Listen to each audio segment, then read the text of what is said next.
श्री देवी शारदा, श्री देव विठ्ठल रखुमाई, प्रभु श्री रामचंद्र, भगवान श्री गोपाल कृष्ण, श्री महारुद्र हनुमान, महर्षि श्री वेदव्यास,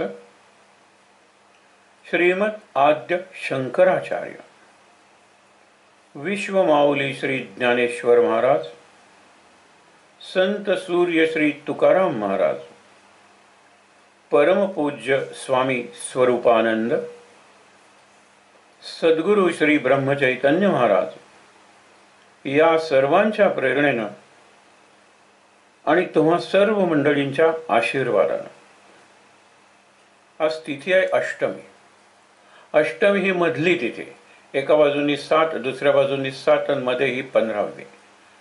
शुक्ल पक्षातली अष्टमी असते ती आपण दुर्गेला देवीला दिलेली आहे.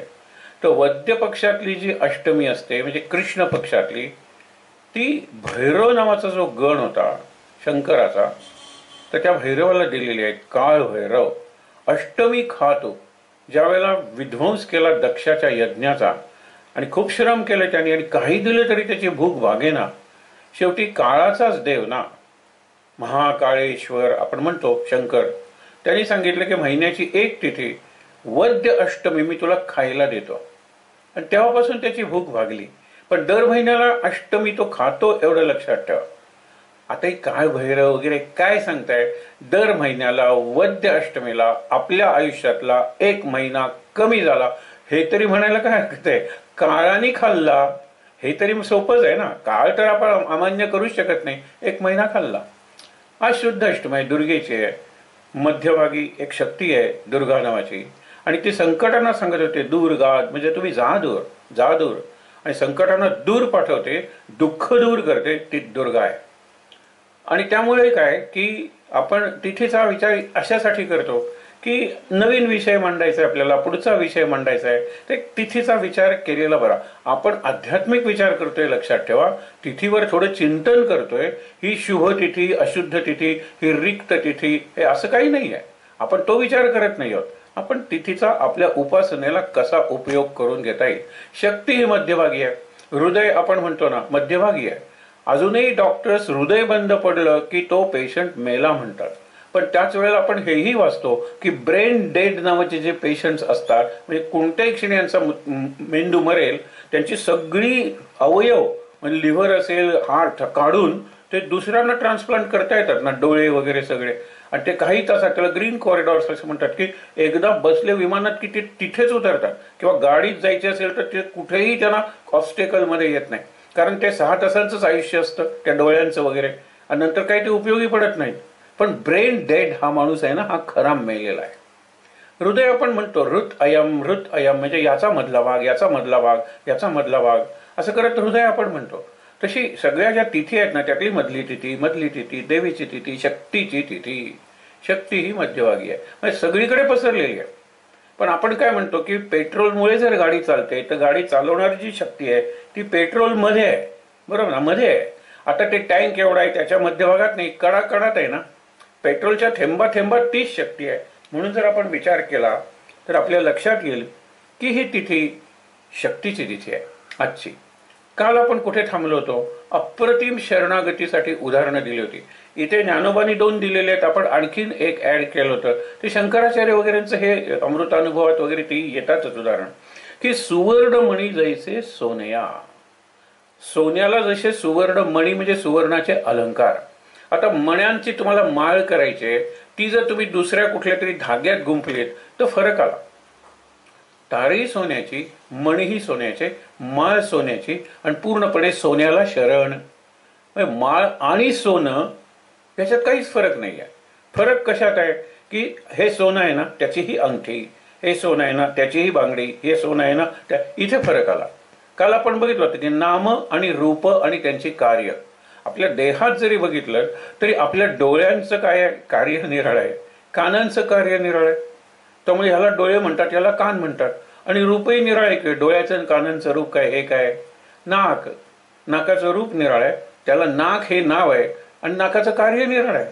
ह्याला संसार म्हणतात. याच्यामुळे तो प्रपंच आहे ना, तो विविध होत जातो, पण कुठेतरी आत एकता, एकात्मता असतेच असते, ती म्हणजे आपला जीव. त्याला आत्मा म्हणलं तरी हरकत नाही, ते एक आहे.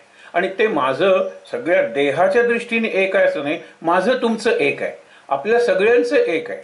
असा आत्मा आत्मा म्हणून परमात्मा बनतो ना, जीव जीव जीव आपण करतो, शिव बनतो ना, हा सगळा प्रकार आहे. म्हणून इथे काय सांगितलं, कल्लोळ जैसा पाण्या, कल्लोळ म्हणजे लाट, लाट जशी पाण्याला शरण असते, म्हणजे पाण्याचाच एक विकार, पाण्याचाच एक निराळा आकार, त्याला निराळं नाव दिलं.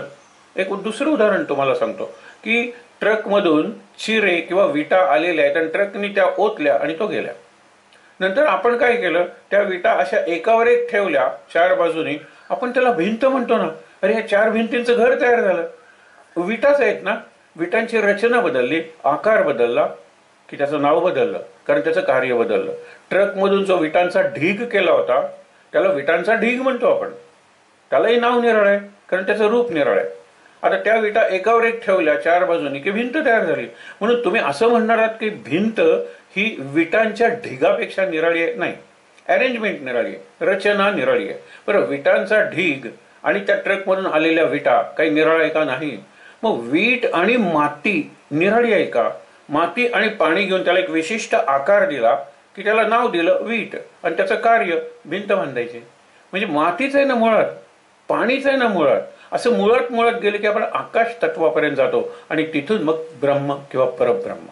म्हणजे तिथपर्यंत जर आपण विचार करायला शिकलो तर आपल्या मनातली एकतर भीती जाईल, चिंता जाईल, आणि मुख्य म्हणजे आपल्या मनाला एक निश्चितपणा येईल. आज आपण निश्चिंत नसतो, चिंता असतेच आपल्याला, आणि निश्चितपणा नाही, धरसोडपणा. साधा आता आधी जेवूया का, आधी सिरियल बघूया, इथपासून सुद्धा मतभेद असतात. त्या निर्णय दोन व्यक्तींचे मतभेद एक वेळ पटू शकतात. नाही नाही नाही, आपण आधी सिरियल बघूया, नाही नको असं करूया, आपण जेवूया आधी. एकच व्यक्ती म्हणते. कारण का की कुठेतरी मी आणि तू, तू मी आणि तो असे भेद आहेत. मग तू मी आणि तो म्हणला की त्याचं बाहेरचं रूप बदललं, आकार. आणि तो म्हणजे जर घरातला गडी असेल तर त्याचं कार्यही बदललं. हा तू आणि मी, हा मी नवरा असेल आणि तू बायको असेल, आकार निराळा आहे, नाव निराळं आहे, कार्य निराळं आहे.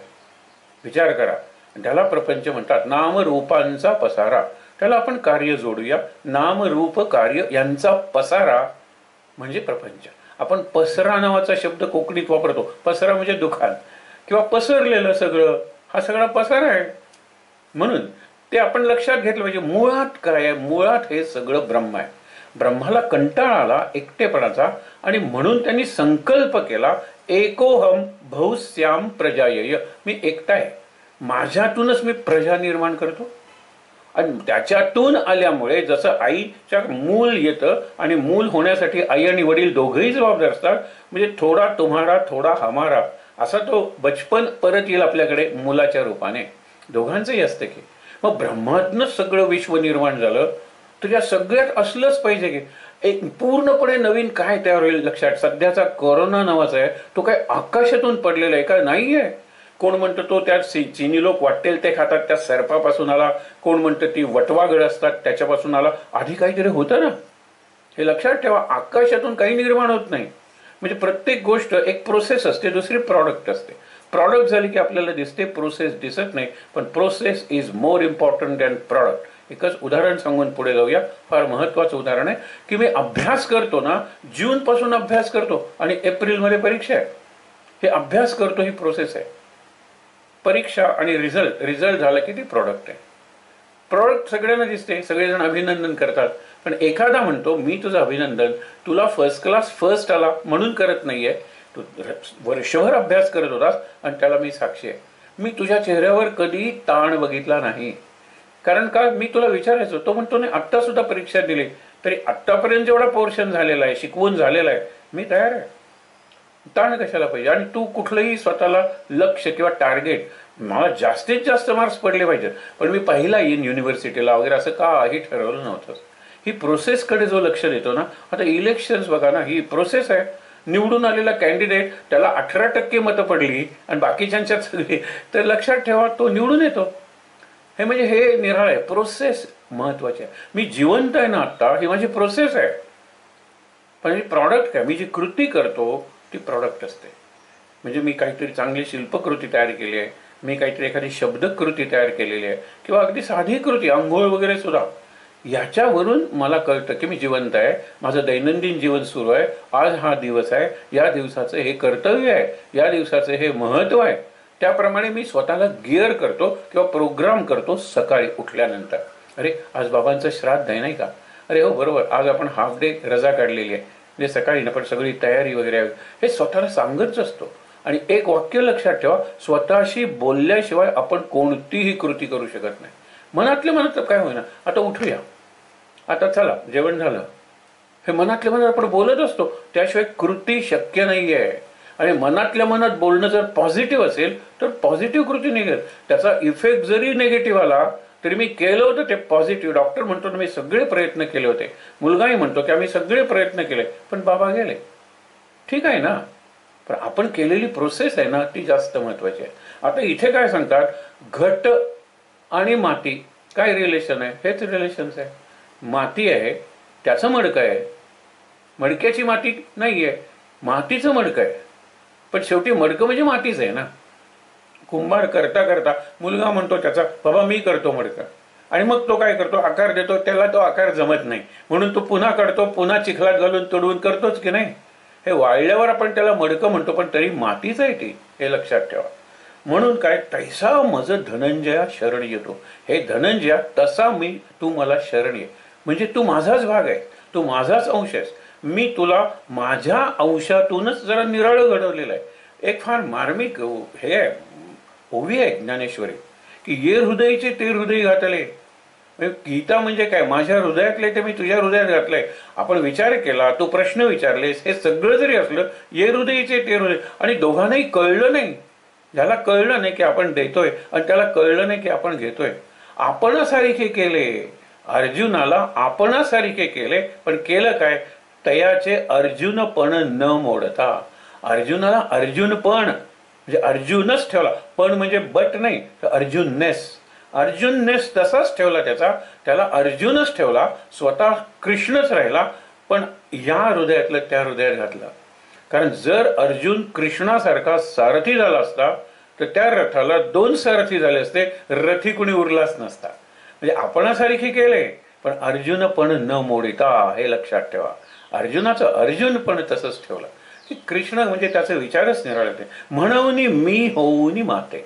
आता इथून आजची नवी होऊया की सुवर्णमणी सोन्याला जसा शरण येतो तसा तुम्हाला शरण आहे ना, मीच होणार येतो. तू मन हे मीची करी, मन बुद्धी चित्त बुद्धी सगळं तुम्हाला अर्पण कर. आणि हे अर्पण करायला 24 तासातलं एक निमिष पुरे आहे रे. ते निमिष एवढं गोड लागेल त्याला, मग एक एक निमिष करत तू पूर्ण वेळ माझ्यातच रंगलेला राहशील.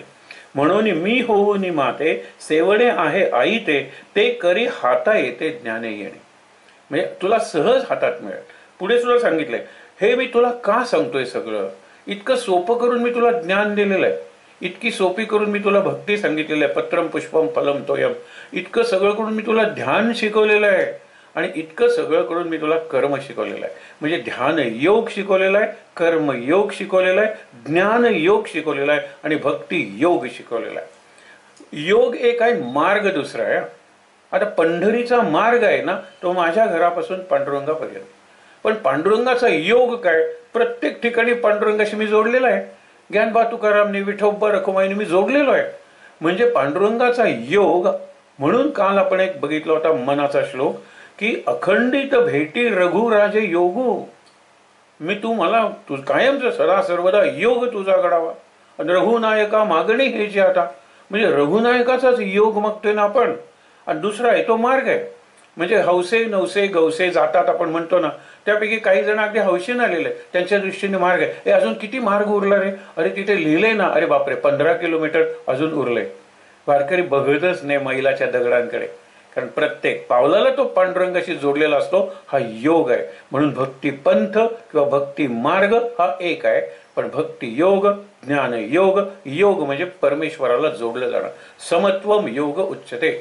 एकदा परमेश्वराला जोडलं गेलं की माझ्यातलं साम्य कायम राहतं. आत्ता एक उदाहरण ऐकलं की अमेरिकेतली एक 16 वर्षाची मुलगी 16व्या वर्षी तिला डिप्रेशनचा म्हणजे अवसाद म्हणतात, खिन्न मनस्कता, उदासीनता एवढा अटॅक येतो की ती अँटी डिप्रेसंट्स म्हणजे औषध घ्यायला लागते. शेवटी तिला औषधाचा कंटाळा येतो. तिच्याच वर्गात असलेली तिची एक भारतीय मैत्रीण म्हणते की जरा जग बघायला जाऊया की निदान भारतात तरी आहे. भारतात आल्यानंतर करमणूक म्हणून तिला भरतनाट्यम ह्याला ती म्हणते की I like this dance form, हा नृत्याचा प्रकार मला आवडला. काय ग्रेस आहे त्याच्यात, काय ईज आहे त्याच्यात, आणि काय ब्युटी आहे त्याच्यात, त्याच्यात सौंदर्य आहे, त्याच्यात ईज म्हणजे अगदी सहजपणा आहे. मला शिकायचं आहे. आणि ते शिकताना तिचं डिप्रेशन सगळं गेलं, सगळ्या गोळ्या थांबल्या. एकदा तिने टीचरला विचारलं आणि तिने उत्तर दिलं. ते आपल्या दृष्टीने महत्वाचं आहे. हो, तिने उत्तर काय दिलं की हाऊ इज इट, मी बाकीचे डान्स घालून माझं डिप्रेशन घालवायचा प्रयत्न केला पण जास्त झालं. आमच्याकडे काही कमी डान्स आहेत काय, हा ब्रेक डान्स, तो चाचा डान्स, तो जाज आणि तो वॉल्स, हे सगळं आहेच ना. पण मला नाही त्याच्यात बरं वाटलं. हे बरं वाटलं. कारण काय, व्हॉट इज द सिक्रेट? ती म्हणाली, अरे तू पहिल्यांदा गणपतीचं नृत्य करतेस, नंतर शिव पार्वती नृत्य करतेस, नंतर कालीचं नृत्य करतेस. हे करतेस ना, they are different moods of gods. हे गॉड्सचे जे मूड्स आहेत ती तुझ्यातून व्यक्त होतात. डिप्रेशन राहील कसं? It was expression first, elevation afterwards. म्हणजे पहिल्यांदा ती तू व्यक्त करत होतीस. एकदम दुर्गा म्हणल्यानंतर तो हे कान खाली आहे तुझ्या तो महिषासूर आणि तू त्याला मारतेस त्रिशूळाने, तू तो मूड करत होतीस. शंकर पार्वती कैलासावर आनंदात आहेत, ते तो मूड करत होतीस. लक्ष्मी सगळ्यांना ब्लेसिंग देत आहे, गणपती सगळ्यांना अभय देतोय. मूड्स ऑफ गॉड्स ते तू करत होतीस. आणि तुझ्यातून जर देवाचे मूड्स व्यक्त व्हायला लागले, संतांचे मूड्स व्यक्त व्हायला लागले, तर कसे आपण डिप्रेशनमध्ये जाऊ? म्हणून आपण कालही हे विधान केलं होतं की कमीत कमी त्रास या कोरोनाच्या एकांताचा, लॉकडाऊनचा, क्वारंटाईनचा, घरात राहा तुम्ही, बाहेर आलात तर सोशल डिस्टन्स. जे खरे आध्यात्मिक उपासक आहेत ना, त्याला काही त्रास झालेला नाही. आमचे एक मित्र आहेत जे घरात वर्षातले जवळजवळ काही 1 महिना सुद्धा न भारतभर फिरत असतात, कारण त्यांच्यावर जबाबदारीच तशी आहे. घरी आले, लॉकडाऊन झाला, आता 3 महिने जवळजवळ घरी आहे. सहज म्हणालो त्यावेळेला, तो म्हणाला, सर मला माझाच विश्वास बसत नाही की 3 महिने मी आनंदात घरी आहे. 3 महिने आनंदात, जे काही काम करायचं असेल ते थोडंसं ऑनलाईन करू, पण माझं फिरते, मी लेक्चर्स देत होतो प्रत्यक्ष जाऊन, मी त्यांचं ग्रुप डायनामिक्स घेत होतो, सगळं करत होतो, पण मी 3 महिने अगदी आरामात आहे. आणि आश्चर्य वाटायचं कारण नाही की याचा सुद्धा अनुग्रह आहे. गोंदवलेकर महाराजांचा एक कोइन्सिडन्स आहे. कुठल्याही असा अनुग्रह असला पाहिजे असं नाही, पण अध्यात्माची उपासना मात्र आपण केली पाहिजे. म्हणून काय सांगतोय, आई ते करी हाता येते. पुढे तर आत्मा हस्तगत रत्न होय, पुढे आहे हस्तामलक म्हणतात त्याला, म्हणजे हातावरचा आरसा. मराठीत फार सुंदर म्हण आहे, हातातल्या काकणाला आरसा कशाला. म्हणजे कपाळाला मी कुंकू लावलंय की नाही हे मला समोरचीला विचारावं लागतं. लावलंय ना कुंकू, कारण ते मला दिसत नाही, पण हातात मी काकण घातलंय की नाही. ते म्हणले, वेडे तुझं तुला दिसतंय ना. म्हणजे मी इतकं तुला हे सोपं करून सांगितलेलं आहे. आनंदाचं रहस्य, मनाच्या प्रसन्नतेचं रहस्य. हस्तामलक, आमलक म्हणजे आवळा. हातावर आवळा ठेवल्यानंतर बघायला जेवढा त्रास होईल तेवढाच त्रास, म्हणजे त्रास होतच नाही. आता आत्मा हस्तगत रत्न म्हणलेला आहे, कारण आत्मा हे रत्न आहे ना. त्या हातात जर ठेवलं तर तुला दिसणार आहे की नाही, ते याला काही दुसऱ्याची मदत लागणार आहे की नाही. इतकं मी सोपं करून सांगितलंय. म्हणून मी होऊनी माते, सेवणे आहे आई ते करी हाता येते, ज्ञाने येणे या लागी. आता पुढच्या आपण सांगितलेलं आहे, सुमनु आणि शुद्धमती, जो अनिंदकू अनन्यगती, पै गा गौप्यही परी तया प्रती चावळीचे सुखे. असा जो माणूस आहे, कसा आहे, सुमनु म्हणजे सरळ मनाचा. आपण उर्वशीची गोष्ट बघितली होती ना, उर्वशीच्या सौंदर्यावर तो बिलकुल नाही. तो म्हणतो मला माता माता माता, अशी मूळ माझी माता दिसलीस. मग त्याला ती माता दिसत होती अर्जुनाला. म्हणून लक्षात घ्या, शुद्धमती, मती तुझी बुद्धी सुद्धा शुद्ध आहे, म्हणजे त्याच्यावर बाहेरचे संस्कार झालेले नाहीत, भ्रष्ट संस्कार म्हणतो. जो अनिंदकू, कोणाची निंदा नाही करत, अनन्य गती असा जर असेल तर त्याला हे गीतेचं गौप्य म्हणजे गीता रहस्य. गीता रहस्य कर्मयोग दिसलं कुणाला, लोकमान्य टिळकांना. अनासक्ती योग महात्मा गांधींना. साम्य योग विनोबांना. प्रत्येकाला निरनिराळे योग त्याच्यात दिसले की. म्हणून महत्व काय की असा जर चावळीचे सुखे म्हणजे आपली वर्णन करून विशद करून स्पष्ट करून गीतेचं रहस्य अशा व्यक्तीला सांगितलं पाहिजे, जो सुमनू आहे, जो शुद्धमती आहे, जो अनिंदकू आहे आणि जो अनन्य गती म्हणजे पूर्ण शरण आलेला आहे. तरी प्रस्तुत आता ही गुणी. आता इथे माझ्यासमोर तूच आहेस, तुझ्यात हे सगळे चारही गुण आहेत. तू अनिंदकू आहेस, तू शुद्धमती आहेस, तू सुमनू आहेस आणि मुख्य म्हणजे अनन्य गती सुद्धा आहेस. आता तुला सांगितलंच पाहिजे म्हणून मी आत्तापर्यंत तुला सांगितलं. गुह्य हा गीतेचा खास शब्द आहे. 9व्या अध्यायाचं नावच त्यांनी राजविद्या राजगुह्य, गुह्य म्हणजे सिक्रेट आणि राजगुह्य म्हणजे किंग ऑफ सिक्रेट्स. हा 9वा अध्याय. पुढे शेवटी सांगत येताना मी तुला गुह्य सांगितलं रे, मी तुला गुह्यतर सांगितलं रे, मी तुला गुह्यतम सांगितलं रे, मी तुला महागुह्य म्हणजे आणि शेवटी परमगुह्य मी तुला सांगितलं. परमगुह्य म्हणजे द अल्टिमेट सिक्रेट. आणि ते अल्टिमेट सिक्रेट काय? सर्व धर्मान परित्यज्य माम एकम शरणम व्रज. हे मी तुला सांगितलं. आणखीन एक गौप्य सांगितलं, ईश्वर सर्व भूतानाम हृदयशैर्जुन तिष्ठती. सगळ्या भूतांच्या हृदयात आहे तो. हे तुला आणखीन एक सिक्रेट. हे 18व्या अध्यायात शेवटी त्याला कलशाध्याय म्हणतात. ती समरी आहे, सगळ्या अध्यायांची समरी आहे. सगळ्या अध्यायातले विचार, कधी कधी ओळी, कधी कधी चरण, श्लोकांचे जसेचे जसे 18व्या अध्यायात आलेले आहेत. म्हणून विचार करा इथे काय सांगितलेलं आहे. तरी प्रस्तुत आता गुणी इही तू वाचून आणिक नाही म्हणून गुज, गुज म्हणजे गुपित, सिक्रेट, गुह्य, तरी तुझ्या ठाई लपवू नये म्हणून मी तुला हे सगळं सांगितलं. ते हे मंत्र रहस्य गीता. मंत्र आहे गीता आणि रहस्य म्हणजे सिक्रेट मंत्र आहे.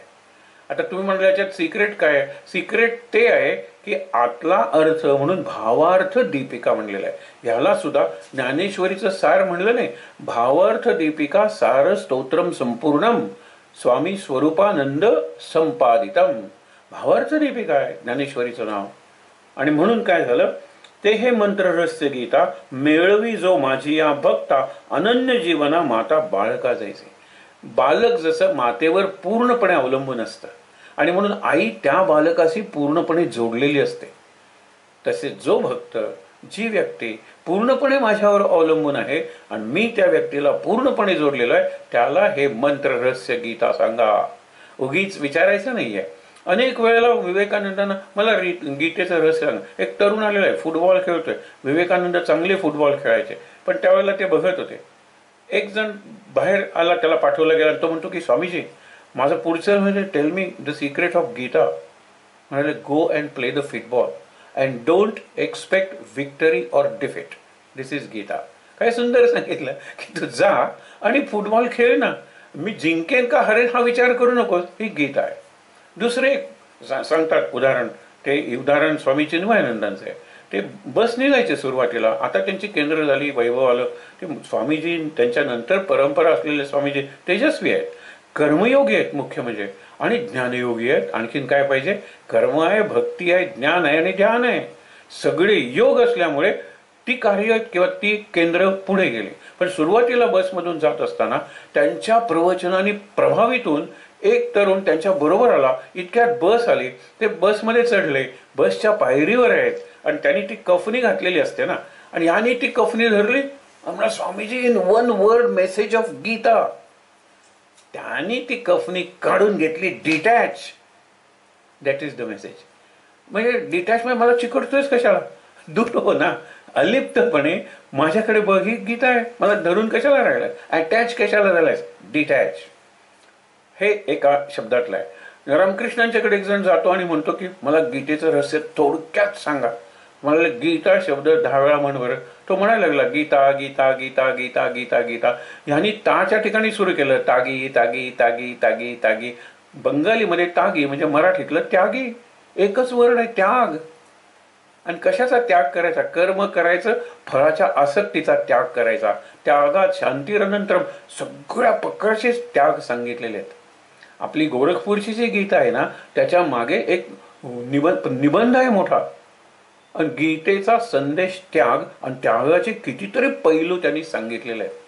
आणि बरं वाटतं ते वाचताना. गीता समजल्याचा आपल्याला फार चांगला आनंद मिळतो.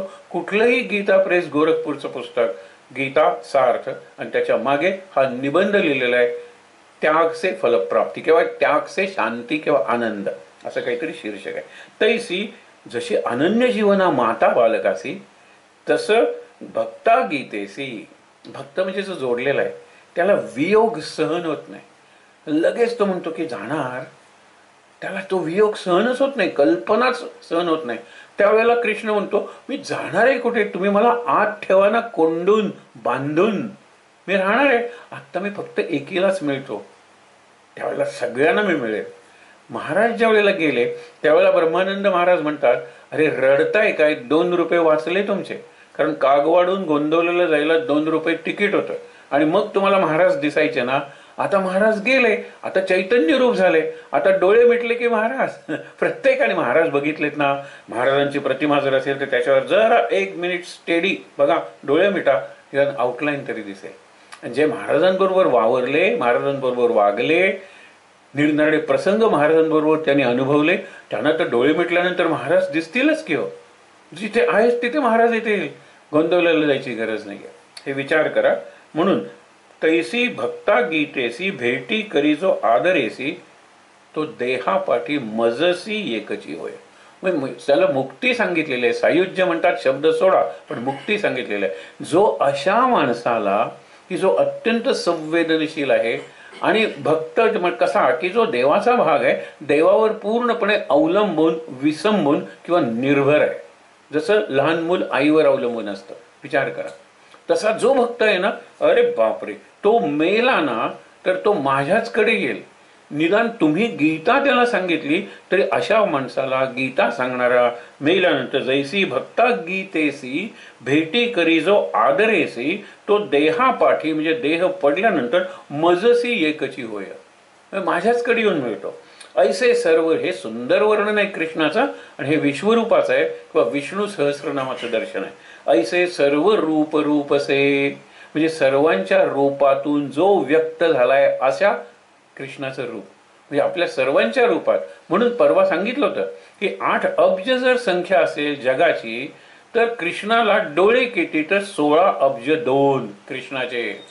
हे आहेच ना, सगळ्यांच्या डोळ्यात तो आहे, सगळ्यांच्या डोळ्यातून तो बघतोय. म्हणून काल आपण बघितलं होतं ना, ते पक्षाच्या डोळ्यातून तुम्ही बघत होतात गुरुदेव, मी कसं मारू त्याला, तुम्ही बघत होतात. म्हणजे आपल्या सगळ्यांच्या डोळ्यातून तो बघतो, आपल्या सगळ्यांच्या हातातून तो काम करतो, आपल्या सगळ्या हे सगळं करतो ना. जाणीव पाहिजे, ही जाणीव असेल म्हणजे ऐसे सर्व रूप रूपसे, सर्वांच्या रूपात तोच आहे. म्हणजे अत्यंत सुंदर अशा राधेच्या रूपात येतो असेल किंवा अत्यंत कुरूप अशा कुब्जेच्या रूपात येतो असेल, हे लक्षात घ्या. सर्व दृष्टी डोळसे, हे सर्वांच्या डोळ्याची दृष्टी तोच आहे, सर्वांच्या डोळ्यातून तो पाहतो. सर्व देश निवास आहे म्हणजे सर्व व्यापी, सर्व देश हा त्याचा निवास आहे, हे विश्व त्याचा निवास आहे. या विश्वातले सगळे प्राणी, आपण फक्त माणसांचे कशाला घ्यायचे, वाघाच्या डोळ्यातून तोच बघतो, हरणाच्या डोळ्यातूनही तोच बघतो. वाघाच्या डोळ्यातून कसा सापडलास, मी आता तुला मारतो म्हणून भय निर्माण करणारा, तर हरणाच्या डोळ्यात आता मी मरणार हे भय असतं. हा भय निर्माण करतो आणि तो भयाचा अनुभव घेतो. दोन्ही डोळ्यातून तोच बघत असतो. श्रीकृष्णे शब्द वापरलाय, म्हणजे श्रीकृष्ण म्हणजे भगवान, हेच सांगितलेलं आहे. ऐसे सर्व रूप रूपसे, सर्व दृष्टी डोळसे, सर्व देश निवासे अशा बोलिले श्रीकृष्णे. आणि म्हणून ज्ञानेश्वरीत सांगितलेलं आहे श्रीकृष्णाचं प्रत्येक बोलणं सुंदर आहे. सगळे 18च्या 18 अध्याय डिव्हाइन दिव्य आहे. पण श्रीकृष्णाचे नवमीचे बोलणे 9व्या अध्यायात कृष्ण जे बोललेलं आहे त्याच्या इतकं गोड कुठेही बोललेलं नाहीये. बाकीच्या अध्यायात तो गोड आहेच, मधुर आहेच, पण तरी सुद्धा काकणभर सरस म्हणतो आपण, तो 9वा अध्याय. आणि 9वा अध्याय पुढे ठेवून ज्ञानेश्वरांनी संजीवन समाधी घेतली असा उल्लेख येतो. हा 9वा अध्याय महाराजांना आवडायचा, त्यातल्या ओव्या. आता आज आपला हा विषय संपणार आहे, लक्षात ठेवा. आपण निरोप घेणार आहोत नित्यपाठ ज्ञानेश्वरीचा, किंवा ज्याला आपण ज्ञानेश्वरी सारामृत म्हणलंय. अजूनही काही महत्वाच्या ओव्या असतील, त्यातल्या 2-4 आपल्याला कार्यक्रम मिळण्यासाठी 4 महिने 5 महिने कसं वागायचं त्याच्यासाठी किमान 2-3 ओव्या आपण बघणार आहोत. उद्या आपण काय बघणार आहोत, तर उद्या जी आपण मानसवारी सुरू केलेली आहे, काहींची इच्छा आहे की मानस पूजन, म्हणजे मानस पूजा, त्याच्याबद्दल काहीतरी सांगितलं जावं, सांगूया. मानस दर्शन ते जरा जास्त स्थूल आहे, पण हरकत नाही ना. आणि मानस वारी हा उद्याचा विषय असेल, आणि परवा समारोप असेल. पण समारोप करताना 5 महिन्यात आपली दैनंदिनी कशी असावी, आपली जीवनशैली कशी असावी, आपण स्वतःला शिस्त लावण्यासाठी साधी साधी कोणती व्रतं घ्यावीत, असा विचार शेवटच्या दिवशी म्हणजे परवा दिवशी असेल. आणि जर शक्य असेल तर परवा दिवशी सांगितलं जाईल तर आषाढी एकादशीलाही प्रवचन असेल आणि गुरुपौर्णिमालाही प्रवचन असेल. ते प्रवचन ह्याच वेळात असणार आहे, 7 ते 8. पण ते त्यावेळेला सांगितलं जाईल शेवटच्या दिवशी, म्हणजे अजून 2 दिवसांनी. गोष्टी कशा होत आहेत ते बघूया. हे शब्दे विण संवाद, ही गीता आहे ना, शब्दे विण संवाद म्हणजे शब्दा वाचून कळले सारे, शब्दांच्या पलीकडले. तसे गीतेला शब्द वापरलेलेच आहेत, पण शब्दे विण संवादी बऱ्याच वेळेला कळतं. एक फक्त उल्लेख करतो की रुक्मिणी विचारते द्रौपदीला की 8 आम्ही नायिका आहोत कृष्णाच्या. कृष्णाला 16,108 पत्नी, आणि त्याचाच पत्नी म्हणूनच उल्लेख होतो. पण 8 त्यांनी मिळवलेल्या, त्यांनी पळवलेल्या, त्याला मिळालेल्या अशा 8 पत्नी आहेत. तर 8 तो विभागला गेलेला आहे. म्हणजे आमच्यापैकी प्रत्येकीला तो 1 अष्टमांश मिळतो. आणि तुला तर 5 पती आहे. हा 1 अष्टमांश सुद्धा आम्हाला सांभाळता येत नाही, त्याच्या मनासारखं वागता येत नाही. आणि तुझ्या 5ही प्रतींची प्रकृती भिन्न आहे. युधिष्ठिर स्थितप्रज्ञ आणि सत्यप्रतिज्ञ, भीम खाणं पिणं आणि मस्तपैकी शक्तीचे प्रयोग हे भीम आहे. अर्जुन त्याला धनुर्विद्येशिवाय दुसरं काही दिसतच नाही. त्याच्यानंतर नकुल स्वतःच्या रूपावर एवढा खुश. नार्सिसस म्हणजे ते फूल, म्हणजे तो राजा असतो, तो पाण्यात बघत बसतो, आरशापेक्षाही पाण्यात. आणि नंतर तो इतका प्रेमाचा जो राजेसाहेब ते असू दे काय दिसते माझं नाक आज जरा छानच दिसते, राजेसाहेब ते असू दे काय आता केस माझ्या मुकुटातून बाहेर आलेले कुरळे कुरळे, स्वतःच्या प्रतिबिंबाच्या प्रेमात तो पडतो. आणि असा त्या ह्याच्याकडे बघत असतो, सरोवरातल्या पाण्याकडे. इकडे काहीच लक्ष नाही. आणि ज्या वेळेला तो मरतो त्यावेळेला त्याचं एवढं तिथे बसणं असतं की तिथे एक रोप येतं, त्या रोपाला फूल येतं, आणि त्याला नार्सिससचं फूल, ज्याला आपण नर्गिस फूल म्हणतो, नर्गिस हे फुलाचं नाव आहे, ते असं पाण्याच्या काठी येतं आणि असं खाली वळून पाण्याकडे बघत राहतं. हे मेला तरी नार्सिसस आहे. मग तसा नकुल आहे. आणि सहदेव म्हणजे वाद बुद्धी, आणि त्याला एक पूर्वाभास व्हायचा, म्हणजे काय होणार आहे याची त्याला जरा आधी कल्पना यायची. असा तो सहदेव. 5ही जणांच्या प्रवृत्ती निराळ्या, 5ही जणांच्या प्रकृती निराळ्या, 5ही जणांचे गुण निराळे. तू कसं त्यांना सांभाळतेस? ती म्हणाली एकच आहे ते आपल्याला, तू मन हे मीची करीना, मी माझ्या 5ही पतींना देह देणं सोपं आहे एका वेळी एकाला, पण मी 5 आपण म्हणतो ना चॅनल्स, एक एक चॅनल एक एक पतीशी जोडलेला आहे. आणि पती येण्यापूर्वी समजा 5ही जण शिकारीला गेलेले आहेत, तर ते येण्यापूर्वी प्रत्येकाची निराळी तयारी केलेली असते. या युधिष्ठिराला हात पाय धुवायला बाहेर धुतं वस्त्र वगैरे ठेवलेलं असतं, भीमाला परातभर लाडू ठेवलेले असतात, अर्जुनाचं एक नवीन धनुष्य बाण वगैरे तयार करून ठेवलेलं असतं, त्याला एक आरसा तयार केलेला असतो, आणि तो जो असतो त्याला नवीन पुस्तक ठेवलेलं असतं वाचून वादविवाद तयार करण्यासाठी. मला कधी प्रश्नच पडत नाही आणि त्यांची कधी तक्रारही नसते. हे आहे लक्षात ठेवा. हे शब्देविण संवादी जे त्यांना मागावंच लागत नाही. अरे तू ते आधीच ठेवलेस नाही का, अरे तू ते केलंच नाही का, असं होतं. इंद्रिया नेणता भोगीचे, हा भोग हा अनुभव असा आहे की जिथे इंद्रिय असली काय किंवा नसली काय फार फरक पडत नाही. म्हणजे इंद्रियातीत अनुभव आहे. अतींद्रिय परिभोगवीन इंद्रियां करवी अशी प्रतिज्ञा त्यांनी केलेला आहे. की आता मी तुम्हाला जो ग्रंथ सांगतोय गीता नावाचा, संस्कृत मधला मराठीत, त्याच्यात इतके तुम्हाला अतींद्रिय अनुभव येते, पण मी तुमच्या इंद्रिया करवी तुम्हाला भोगवणार आहे. बाबांचं जे पुस्तक आहे त्याच्यात त्यांनी शेवटी अतींद्रिय अनुभव दिलेले आहेत. आणि ते त्यांच्या इकडे जाणारे लोक त्यांच्या आग्रहावरून, बाबा तुम्हाला काहीच अनुभव आले नाहीत का, तर त्यांनी कितीतरी अनुभव सांगितलेले आहेत. एक अनुभव असा आहे की बाबांना उभ्याने जावं लागत होतं कॉलेजला, मालाडला राहत होते, कॉलेज सिद्धार्थ कॉलेज असेल, ट्रेननी जात होते, उभे होते. आणि इतक्यात एका ठिकाणी जागा रिकामी झाली म्हणून बाबा बसले. दुसरा एक आला म्हटला की मी बसतो ना तिथे. बाबा म्हणाले पण मी बसलोय ना इथे. नाही नाही मला बसू दे. बाबा म्हणाले काही हरकत नाही, महाराजांची इच्छा. म्हणून ते उभे राहिले. पुढच्या स्टेशनवर पोलीस आले आणि त्या माणसाला पकडलं, कारण तो बसला होता, त्याच्याखाली दारूच्या बाटल्या ठेवलेल्या होत्या. हा अनुभव मला महाराजांनी वाचवलं म्हणाले. मी बसलोय तिथे तरी तो माणूस, आणि तो माणूस काय फार म्हातारा आहे वगैरे, मीच उठलो असतो ना. नाही नाही मी इथे बसलोय. कदाचित तो त्याच्यापैकी असेल, उतरताना ते बंडल घ्यायचं आणि उतरायचं असेल त्याच्यावर, पण तो बसला तिथे आणि पोलिसांनी त्याला पकडला खाली असलेल्या दारूच्या. नाही तर मला पकडलं असतं आणि सिद्ध करावं लागलं असतं की याच्याशी माझा काही संबंध नाही म्हणून. पण महाराजांनी वाचवलं. असे पुढे घडणारे प्रसंग आधीच आपल्याला सावध करून आणि त्याप्रमाणे आपल्याकडून वागून घेऊन आपले गुरु आपल्याला सावरत असतात. हे अतिंद्रिय. पण इंद्रिया नेणता भोगीचे बोला आधी झोंबीचे प्रमेयासी. हे फार सुंदर विचार आहे की बोलण्याच्या आधी तुझा अर्थ काय ते मला, तुला कसं कळलं रे? नाही, तुम्ही हेच बोलणार होतात, I can read your mind. आपण म्हणतो ना, तुझं मन मी वाचू शकतो.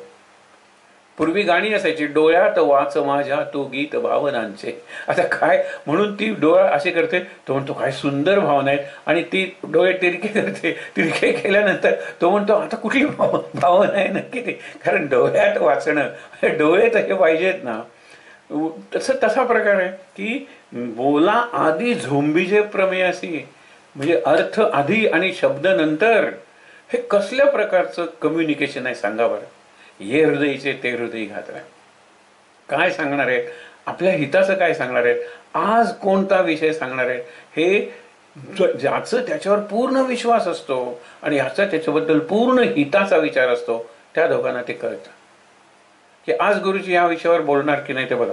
विषय आधी सांगितलेलाही नसतो आणि तो म्हणतो की आज मी प्रायोपवेशन या विषय. आता हा किती निराळा विषय, आयुर्वेदाचा क्लास आहे, आणि तो एक विद्यार्थी म्हणतो आज प्रायोपवेशन, नोट्स वगैरे काही काढलेला नाही, याला काही कळण्याचंच काम नव्हतं. पण सकाळी उठला आणि म्हणाला प्रायोपवेशन शब्द आहे, आज गुरुजी ह्याच्यावर बोलणार. आणि गुरुजी म्हणतात मी प्रायोपवेशनवर बोलणार आहे, म्हणजे पाणी नाही घ्यायचं, अन्न नाही घ्यायचं, किती दिवस, ही एक ट्रीटमेंट आहे का, या विषयावर मी बोलेन. कल्पना करा, जर आपण त्या व्यक्तीच्या मनाशी पूर्णपणे एकरूप झालो, भावानं एकरूप झालो, विचाराने एकरूप झालो, की आपल्याला त्या माणसाच्या मनातले विचार समजू शकतात. पण आपण इतका वेळ कुठे आणि इतकी विचारांची एकात्मता कशी शक्य आहे? काळ बदललाय आता.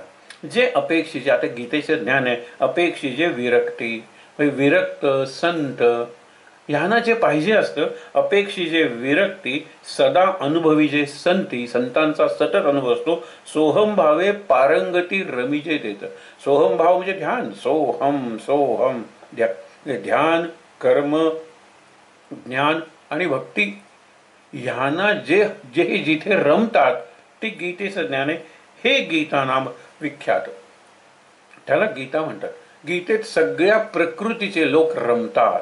आणि तुम्ही बघा, गीतेतले अध्याय असे अध्यायवार जरी व्यवस्थित नसले तरी त्याच्यातला एक एक श्लोक जर वाचला तर प्रत्येक श्लोक आपल्याला काहीतरी सांगतो. आणि अगदी जर बारीक बघितलं तर आध्यात्मिक मार्गदर्शन, त्या दिवशी आपल्याला जो एक समस्या असते, प्रॉब्लेम आपण म्हणतो, आध्यात्मिक मार्गदर्शन असतं. याला शलाका परीक्षा म्हणतात.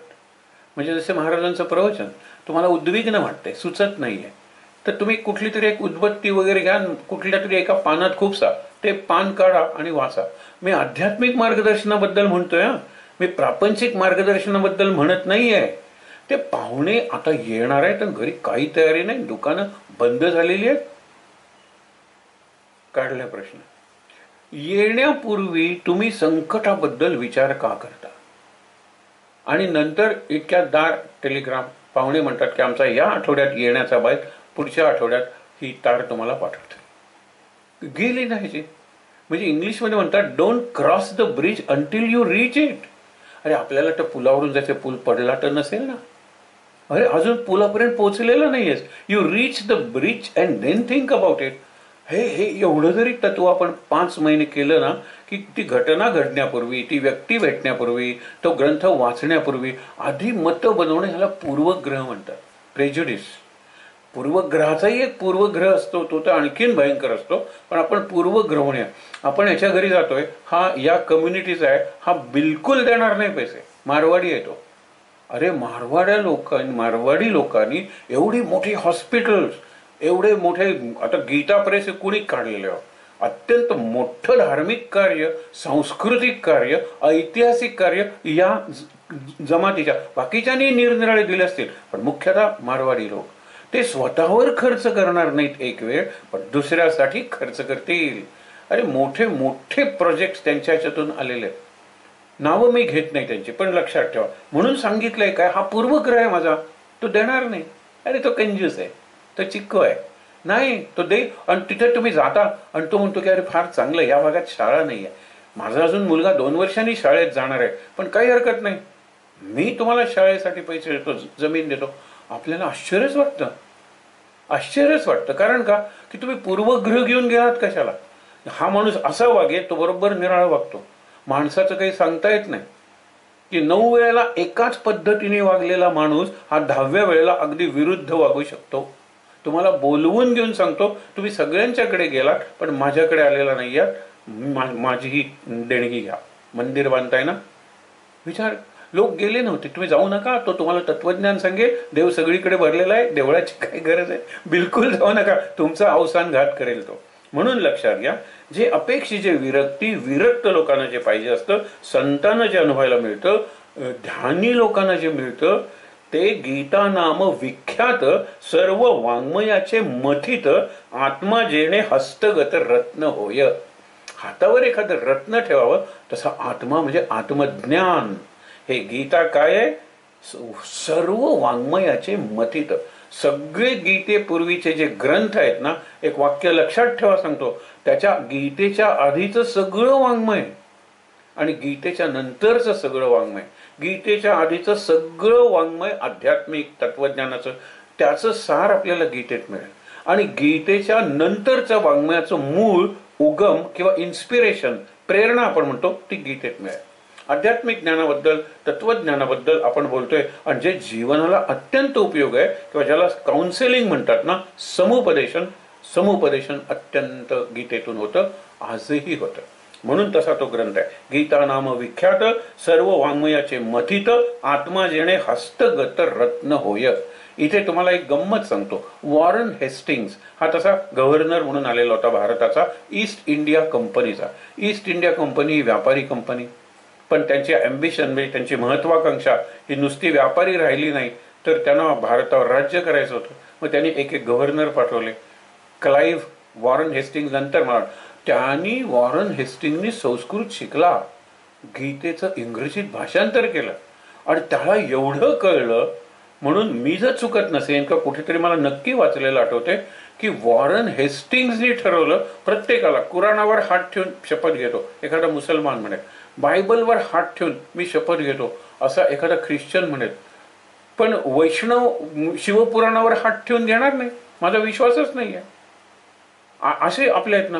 मग सगळ्यांना मान्य असं सर्व वाङ्मयाचं मथित म्हणजे मंथन करून काढणारं नवनीत गीता आहे. म्हणून गीतेवर हात ठेवून मी शपथ घेतो, आणि मग ते घ्यायला लागले लोक. त्यांनी सांगितलं आपल्याला, कोर्टात हात ठेवून शपथ, आता ते घेतलंच जात नाही, पण तुम्हाला सांगतो, हात ठेवून शपथ ती गीता निवडली त्यांनी, कारण मग वादच नाही, कारण गीतेत सगळ्यांचा समन्वय म्हणजे सिंथेसिस आहे. पण महत्वाच्या विषयांचं विश्लेषण म्हणजे ॲनालिसिस सुद्धा आहे.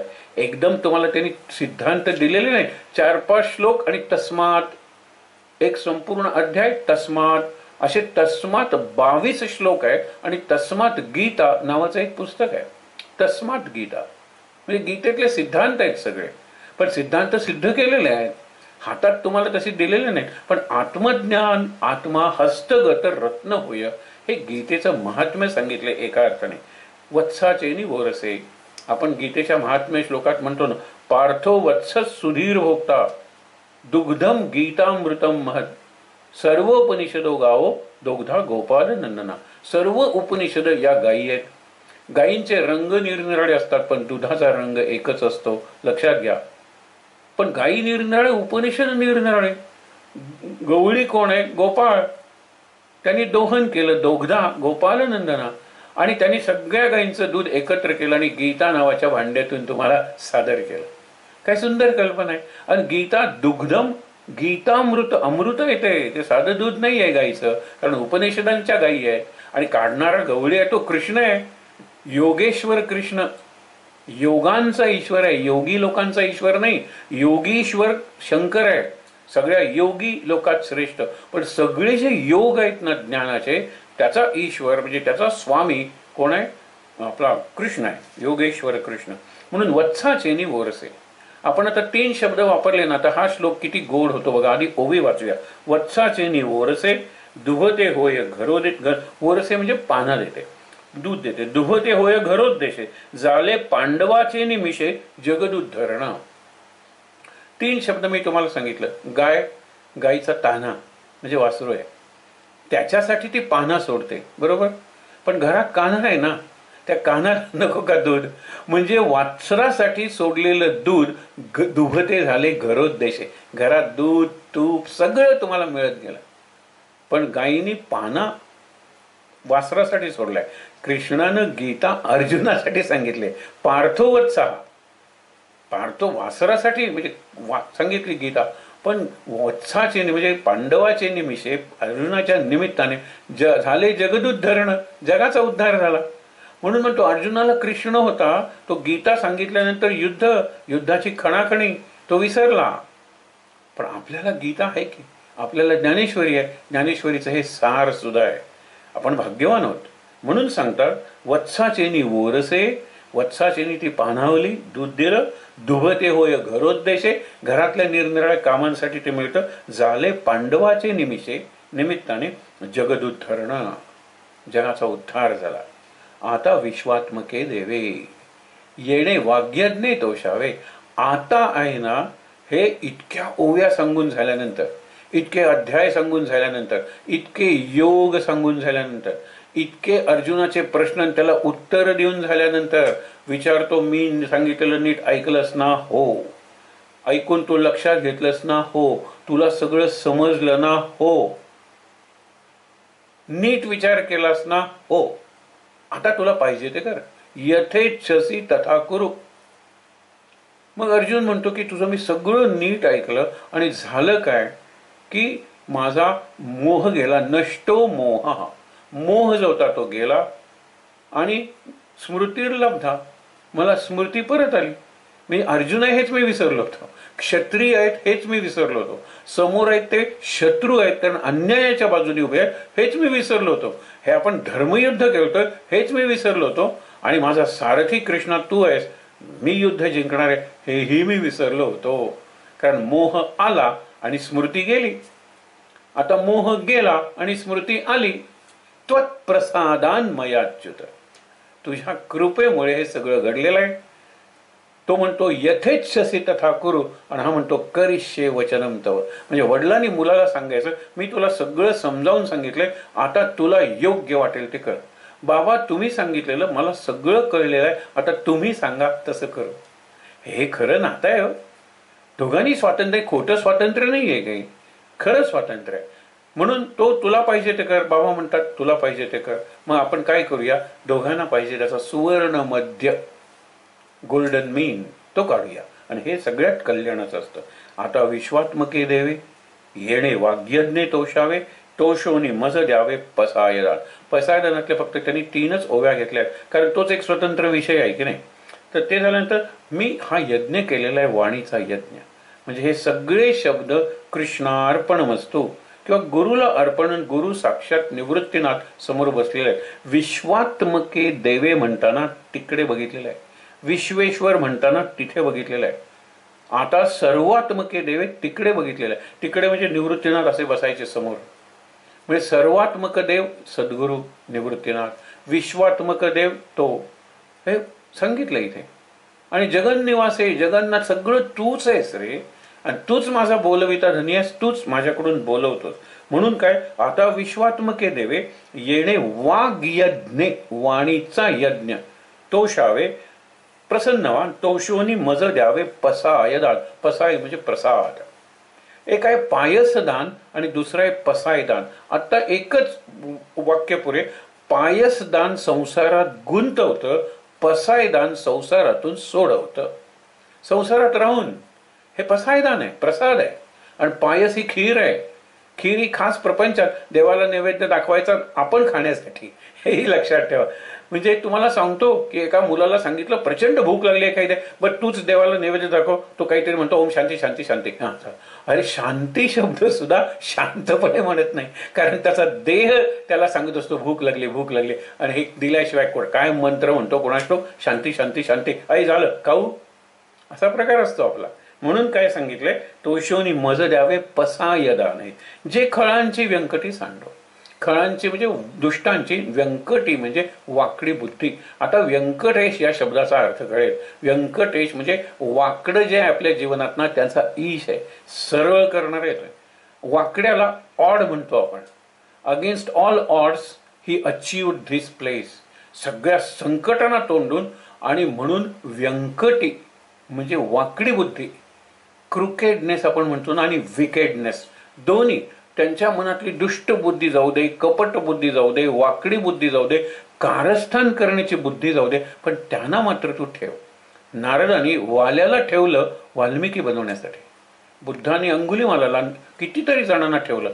कृष्ण म्हणतो 100 वेळा सांगितलं ना रे तुला, आता मी तुला मारतो. शिशुपालाला मारून टाकलं. रावणाला इतक्या जणांनी सांगितलं की सीतेला सन्मानपूर्वक परत पाठव, ऐकलं नाही, ठार मारलं. पण इथे तसं नाही, खळांची व्यंकटी सांडो. इंग्लिशमध्ये सुद्धा म्हणलेलं आहे, hate the sin and not the sinner. कारण sinners have future, saints have past. काय सुंदर वाक्य. पापी लोकांना भविष्य असतं, पापातून सुधारणा करून स्वतःची सुटका करून घेण्यासाठी, प्रायश्चित्त करून घेण्यासाठी. आणि हे सगळी उपासना करून संत बनलेला असतो. Saints have past, sinners have future. आपण सगळेजण हे ना ते पाप करणारे जर असो, तर लक्षात ठेवा आपल्याला फ्युचर आहे 5 महिने. हे मी परत परत सांगतोय, कारण हे तुम्हाला सांगतोय, मला स्वतःला सांगतोय की येणार दिवाळीपेक्षा चांगला काळ आषाढी एकादशीपासून सुरू होणार आहे. यावर्षी अश्विन महिना अधिक आलेला आहे, म्हणून 5 महिने म्हणजे 150 दिवस. 150 दिवस दिवाळी साजरी करायची. आणि दिवाळीची ज्ञानेश्वरांची व्याख्या म्हणजे सामरस्याची दिवाळी. सामरस्य म्हणजे जे करू त्याच्याशी समरस होऊया. समरस झाल्याशिवाय म्हणजे समरसता, त्यातून नंतर ममता, आणि ममतेतून समता, आणि समतेतून एकात्मता. हा खरा मंत्र आहे. आपण नॅशनल इंटिग्रेशन, इमोशनल भावनिक एकात्मता, राष्ट्रीय एकात्मता. अरे ती प्रॉडक्ट कशाला बोलता, प्रोसेस बघा ना. आधी समरस व्हायला शिकलं पाहिजे. समरस करताना मग एकरस आपण होऊ, आणि मग एकरूप होऊ, आणि मग एकात्म होऊन जाऊ. हे व्हायला पाहिजे. म्हणून शेवटी एवढंच ओवी घेतलेले, तया सत्कर्मी रती वाढो. रती म्हणजे प्रेम, सत्कर्मात प्रेम वाढू दे. भूता परस्परे पडो मैत्र जीवांचे. मैत्र शब्द आहे ना, मैत्री नुसतं म्हणलेले नाही. मैत्री ही कॉन्ट्रॅक्च्युअल किंवा बायलॅटरल असू शकते. म्हणजे तू माझ्या वाढदिवसाला दिलं होतंस ना, मग मी आता तुझ्या वाढदिवसाला देतो. ही मैत्री आहे, फ्रेंडशिप आहे. मैत्र ज्याला म्हणलेलं आहे ना, हे सगळ्या विश्वात एक प्रकारचं मैत्र आहे. सिंह ज्या वेळेला हरणाला खातो ना, तेव्हा तो हरणाचा शत्रू नसतो, कारण शत्रू नावाचा कन्सेप्ट किंवा कल्पना सिंहाला नाहीये. आणि हरिणाला सुद्धा का रे बाबा मला खातोस नाही, कारण ते त्याचं अन्न आहे. जसं मी गवत खातो तसं तो मला खातो. शत्रुत्व आणि क्रूरपणा, काय क्रूर आहे तो, कसं मारलं त्या हरणाला. नाही, तो हिंस्र आहे, फिअर्स, नॉट क्रुएल. क्रुएल म्हणजे त्याला हेतू आहे. औरंगजेब क्रुएल होता, काय हाल केले त्यांनी संभाजीचे. पण धर्मवीर संभाजी उभा राहिला. इथे ओशाळला मृत्यू, हे जे आपण म्हणतो ना, हे माणूसच करू शकतो ना. फक्त माणूस करू शकतो. जनावरांना हेही नाहीये तेही नाहीये. जनावरांना दया, माया, प्रेम नाहीये, करुणा वगैरे काही नाहीये. पण त्यांच्यात क्रूरता, कपट, सूड ह्याही गोष्टी नाहीयेत. 2 सिंह जर एकमेकाशी आज भांडले, एकाला जावं लागलं दूर जरा जखमी झाल्यानंतर, तो सिंह पुन्हा भेटला ना तर 2 जण भांडतील. पण तो सिंह जो घायाळ होऊन गेलेला आहे, तो तुझ्या बायकोला उद्या पळवून नेईल, तुझ्या मुलांना किडनॅप करीन, असं कधी करत नाही. हो, त्या एक पंजा सुद्धा उगारत नाही बायको किंवा त्या छाव्यांच्यावर. कारण माझं तुझ्याशी भांडण आहे, आज सुटलेलं नाहीये. आज मी जखमी झाले म्हणून जातोय, पुन्हा कधी भेटशील तर मी तुझ्याशी भांडेन, पण तुझ्याशी संबंधित आहे. म्हणून आपण rule of jungle, jungle law, जंगलचा लॉ परफेक्ट आहे. त्यांना नैसर्गिक इन्स्टिंक्ट आहे, त्यांना जन्मजात प्रवृत्ती आहे, त्याप्रमाणे ते वागतात. म्हणजे they have a rule and they have an order. Rule and order म्हणजे जर धर्म असेल ना तर त्यांना धर्माची संस्थापना करण्यासाठी कोणाला सिंहावतार घ्यावा लागत नाही. नरसिंह अवतार माणसाला घ्यावा लागतो, कारण तो संतही होतो, हिरण्यकशिपूही होतो. बघा ना, कश्यप ऋषींची मुलं आहेत ही. कश्यप ऋषी किती मोठे आहेत. कश्यप आणि आदितींचा वामन अवतार आहे. दोन आता नरसिंह अवतार कारण मुलांना मारण्यासाठी, आणि वामन अवतार त्याच्या नातवाला गती देण्यासाठी, मारण्यासाठी नाही आहे, पुढची कायमची गती देण्यासाठी.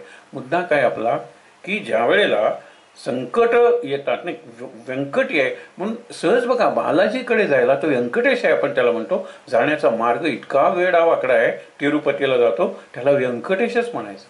मार्ग आहे ना त्याला संकट म्हणजे व्यंकट, आणि त्याचा तो ईश आहे, कशाला घाबरता.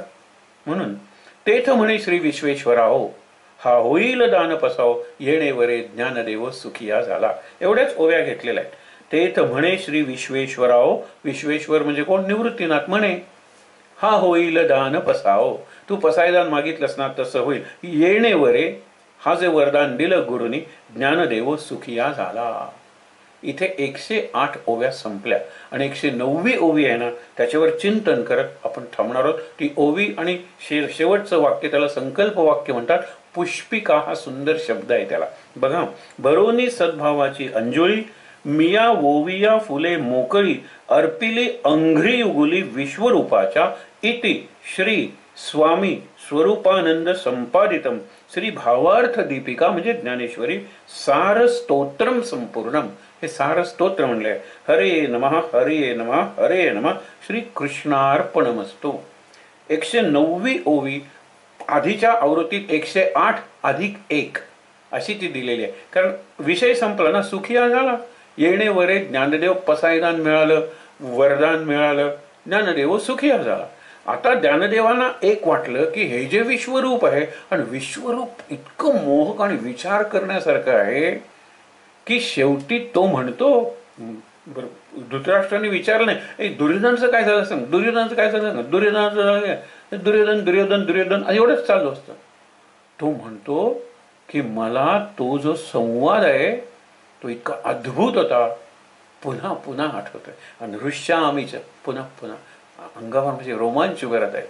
आणि त्यातलं ते विश्वरूप मला पुन्हा पुन्हा दिसतं, मुहुर्मुहू पुन्हा पुन्हा दिसतं, आणि मी रोमांचित होतो, अंतर्बाह्य आनंदात राहतो. म्हणजे तो संवाद गीता नावाचा आणि ते विश्वरूप दर्शन 11व्या अध्यायातलं ते अर्जुनाला मिळाल्यानंतर अर्जुन म्हणतो मला हे सहन होत नाही, मला भीती वाटते, तू नेहमीचा हो रे, नॉर्मल नेहमीचा हो. आणि मग कृष्णा हसतो म्हणतो अरे काय संधी मिळाली होती, मला जर म्हणलं असतं मला याच भावात ठेव तर मी तुला त्याच भावात ठेवलं असतं आणि युद्ध मी जिंकलं असतं, काहीही करून जिंकलं असतं. पण तू घाबरलास आणि अरे भल्या भल्या योग्यानं जे दर्शन होत नाही. विश्वरूप दर्शन हा स्वतंत्र विषय आहे, कारण 4-5 जणांना त्यांनी विश्वरूप दर्शन दाखवलेलं आहे. प्रत्येकाचा अधिकार निरनिराळ्या प्रकारचा आहे. कधी तो मातृत्वाचा आहे, कधी तो प्रेमाचा अधिकार आहे, कधी तो शौर्याचा अधिकार आहे, कधी तो ज्ञानाचा अधिकार आहे, कधी तो पराक्रम कर म्हणून सांगणारं विश्वरूप दर्शन आहे, कधी दुर्योधन अटक करणार म्हणून दाखवलेलं विराट दर्शन आहे. हे आहेत त्याच्यात. पण आता विश्वरूपाला मला माळ घालायचे. ह्या ज्या ओव्या मी 9000 आणि काही 9000च समजूया की 9000 ओव्या फुलं ओवली आणि एक सुंदर माळ तयार केली. आणि मला वाटलं की किती भव्य आहे रे. मी सांगणार होतो मुक्ताई तू तिकडे धर, सोपान तू मध्ये धर आणि मी इकडे धरतो, आणि निवृत्तीनाथा विश्वात्मका देवा गुरु सांगा की आम्ही बरोबर घालतोय ना विश्वरूपाला. आणि नंतर लक्षात आलं विश्वरूप संपतं कुठे, सुरू कुठे होतं, ते किती अनंत आहे, आणि त्याला मी माळ काय घालणार आहे. म्हणजे कल्पना करा, मोकळी फुलं असतील किंवा ज्ञानेश्वरांनी मनातल्या मनात या 9000 ओव्या ज्या गुंफलेल्या त्यानं ती फुलं काढली आणि अर्पिली अंघ्री युगुली. अंघ्री म्हणजे पाय आणि युगुल म्हणजे 2 पाय. विश्वरूपाला खूपच पाय आहेत, पण हे माझ्या समोर असलेले 2 पाय, त्या पायावर मी अर्पण केलेली आहेत. सद्भावांची अंजुरी. इथे आपल्या दृष्टीने ही नित्यपाठ संपला. उद्या आपण मानस पूजा, मानस दर्शन आणि मानसवारी हा उद्याच आपला विषय आहे. तरी सुद्धा 2-3 अशा ओव्या बघणार आहोत की ज्या महाराजांना आवडायच्या आणि ज्या बाबांना आवडायचे. असे 2-4 ओव्या उद्याही बघणार आहोत. ज्ञानेश्वरी नित्यपाठ म्हणतात, ज्ञानेश्वरीचं स्वरूपानंदांनी काढलेलं सार म्हणतात.